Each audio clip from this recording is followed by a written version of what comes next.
So Teddy, we're at the FWA Live, we're previewing the 2019-20 season, and obviously the big question in the Premier League is it going to be a two-horse race again? Yeah, I think it is for me, Jerry. I think it might be a little bit tighter towards the end, but I think once the end of the season comes, I think they're going to be the two that are up there at the end.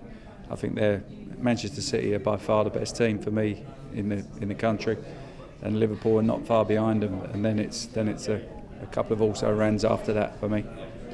And those also-rans, can that be Spurs, one of your old teams, or Manchester United, one of your old teams? There's a lot of sort of flux at both clubs with movement, talking of Eriksen maybe going to United. Yeah, there's a lot of little bit of unrest in both camps from different kind of parties of each club. But I think they're the two best of the also-rans, which is not good for Manchester United to be an also-ran. It's not good for Tottenham with their situation. But they're always progressing. They've done that over the last 4 years, and I still think that they're going to be up there in the top four quite comfortably. Also, Arsenal got their problems as well, and Chelsea can't buy anyone as well at the moment. So I think they're going to find it tough. But I think that would be the top six, and as it was this year. And sometimes even with a few days to go, sometimes it might be the players that leave. I mean, Christian Eriksen may leave Spurs, Paul Pogba, there's still talk, and Lukaku. What do you make of those situations? Well, it's funny, isn't it? You're asking me what I think about the season. 2 days could make a massive difference. You never know what's going to happen in the next couple of days. If one of them goes, it could spark something that 10 players change clubs. You never know. People like to leave it late, don't they, with the transfer window shutting on Thursday. But at this moment in time, I don't see any difference in the way the season is going to finish as to last year.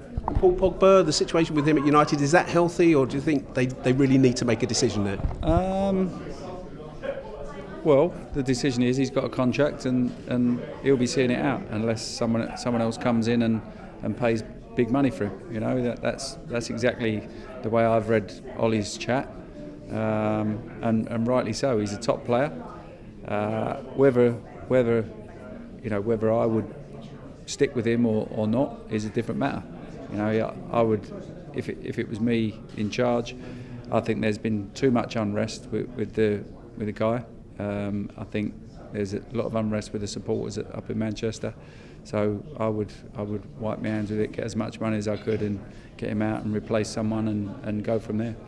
And of course, talk today that Wayne Rooney's coming back, not till January, but I mean, he's 33 now. You played at 40 in the Premier League. Do you think he'll still be able to compete, albeit at Championship level? Yeah, without doubt. Championship level will be able to compete, yeah.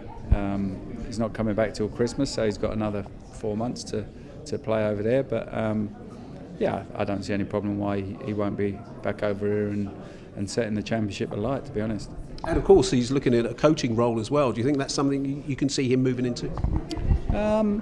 If that's what he wants to do, then that's normally what you think the natural progression is as a footballer. We've all had a go at it. Sometimes it's not for you. We'll have to see what it takes with Wayne Rooney. Thanks, Ted. Thanks for your time. Yeah.